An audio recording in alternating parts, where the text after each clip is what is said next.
હા ભરત સરપંચ. હા રાજુભાઈ જય ભીમ. જય ભીમ સાઈડમાં રાખો. હા, રાજકોટ થી અમનભાઈ ગોયલ બોલું. બોલો બોલો ભાઈ. કેમ છો, મજામાં? મજા મજા ભાઈ. હા, હવે અત્યારે મેં ઓલા ન્યૂઝ જોયા, તમે સમાધાન કર્યું. હા ભાઈ. હા, તો કઈ વાંધો નહીં, ભલે સમાધાન કર્યું, પણ રાજુભાઈ આ એટ્રોસિટી ના કેસમાં સમાધાન થાય? હા તો નહીં કરવું પડે ને ભાઈ. અમુક તમે અમુક વસ્તુ એવી છે ભાઈ. સમાધાન આપણે રાજુ સોલંકી આઈજી નો કરે કાંઈ નો કરે, પણ મને ગુસ્સી ટોકમાં નાખી દીધો આખા પરિવારને. પછી જે કામ કરવાનું તો કર્યું નહીં. સમાજના આગેવાનો, સમાજ નહીં, સમાજ તો નિર્દોષ છે આમાં. એ સમાજના આગેવાનો સમાજના નામે રોટલા ખાય છે, રોટલા શેકે છે. એ સમાજના આગેવાનો એ મેદાનમાં આવવાનું હતું, બહાર નીકળવાનું હતું, આંદોલન કરવાનું હતું, બરાબર. એને આંદોલન નું કર્યું ને, આંદોલન જેને કરવું તો નહીં રોહિત કાકે નથી કરવાનું આપણે કાંઈ આમાં. હવે એક મિનિટ રાજુભાઈ, મને સાંભળો પેલા મારી વાત સાંભળી લ્યો. પછી મારી ઘરવાળીને ગુસ્સી ટોકમાં હાવ ખોટી રીતના નાખી. સમાજના આગેવાનો મારી ઘરવાળી જુનાગઢ જિલ્લાના સમાજના આગેવાનો 2-3 જણા છે, એને પૂછે કે ભાઈ મારા ઘરવાળાનો મારા છોકરાનો વાંક શું? જયરથસિંહ જાડેજા સામું આંદોલન કર્યું એટલે જ નાખ્યા ને, સરકાર સામું નાખ્યા, કોયલા એટલે જ નાખ્યા ને. તમારી ઘરવાળી ઉપર ગુસ્સી ટોક કરાવી નાખી સમાજના આગેવાનો, આઈને અમારા જુનાગઢના. હું સમજી ગયો કે સમાજના આગેવાનોના ષડયંત્રનો ભોગ તમે બન્યા, બરાબર. એ 100% તમે સાચા છો. પણ રાજુભાઈ, મારું કહેવાનું એવું છે કે એટ્રોસિટીમાં સમાધાન કરો એટલે આગેવાનોને કાંઈ ફેર ન પડે, જે અત્યાચાર ને અન્યાય નો ભોગ બનેલો આપણા સમાજને ફેર પડે. સાંભળો ભાઈ, બીજું તમને બીજી ખબર જ નથી કાંઈ. પછી હું જેલમાંથી છૂટ્યો, 13 મહિના ને 13 દિવસ જેલમાં રહ્યો હું, બરાબર. એક પણ આગેવાન મારી મુલાકાત લેવા નથી આવ્યો, બરાબર. પછી અમારા ઘરમાં ખાલી છોકરીઓ, મારી દીકરીઓ 4 છે, 4 દીકરીઓ વીધી હતી, જુવાન દીકરીઓ મારી. એક પણ આગેવાન પૂછવા નથી અમારી દીકરીને કે તમારું શું ઘટે છે, તમારી પ્રોસેસ ક્યાં પૂગી. સાંભળો બીજું. પછી મારી રીતે અમે જામીન થઈને છૂટ્યા, 13 મહિના ને 13 દી હું જેલમાં રહ્યો.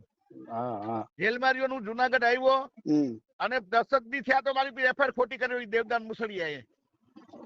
મારા જામીન રીતે કરવા હાટુ આવેદન દેવા ગયા. સાંભળો ભાઈ તમે ભાઈ.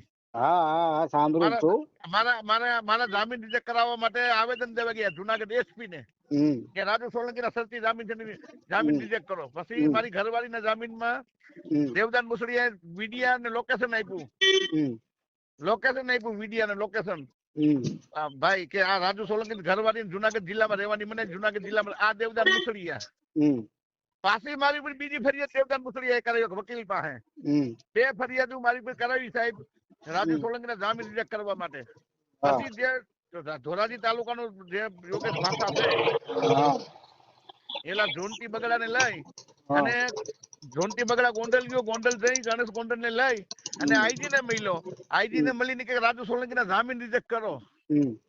તો મારે શું કરવાનું હવે તમે કયો? હવે મને સાંભળો, મેં તમને સાંભળ્યા, બરાબર. હા, તો પછી મારે શું કરવાનું ભાઈ? હું 1 મિનિટ મને સાંભળો તમે રાજુભાઈ.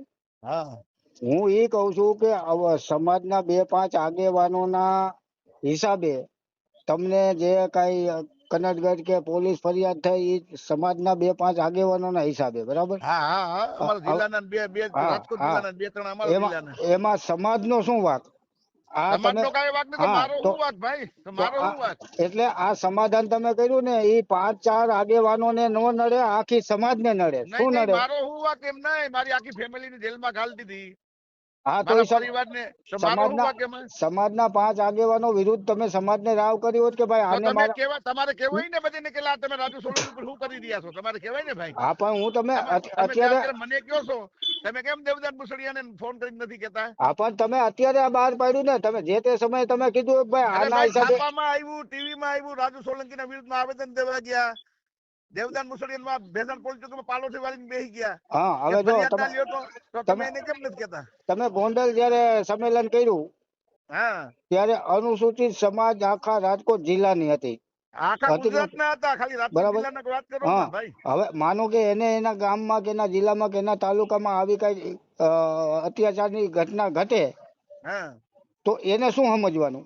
અરે અમે બેઠા છીએ ને અત્યારે. હાલો કાલે જયરાજસિંહ સામું બાજુમાં તૈયાર છે રાજુ સોલંકી. હાલો બાજવાની વાત નથી કે ફરિયાદ થઈ ગઈ. અરે અત્યાચાર કરવા દો ગણેશ ગોંડલ જયરાજસિંહ જાડેજા દલિત સમાજ કાલ રાજુ સોલંકી ગોંડલ માં આવ્યો એકલો. હું રાજુભાઈ હું કઉ છું કે જયરાજસિંહ ને ભૂલી જાઓ, બીજે ક્યાંય અન્યાય છે પણ તમે મને દબાવો છો.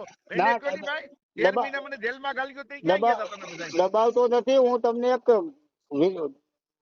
સલાહ આપું છું કે એટ્રોસિટી ના ફરિયાદ થયા પછી સમાધાન કરવું ને એ સમાધાન મારી નાખે ને એને થઈ જાય છે બાપા. 3 મર્ડર થઈ જાય ને હમણાં ઓલા બાપા દીકરા પેટમાં એને સમાધાન થઈ ગયા મારા ભાઈ. હા પણ એટલે જ કઉ છું ને કે આમાં સમાજને અમારે ભોગવવાનું જ મારા ભાઈ. અમારી ગાડીમાં લોડા ખાલી દેજો, અમે લોડા લઈ લેવાના.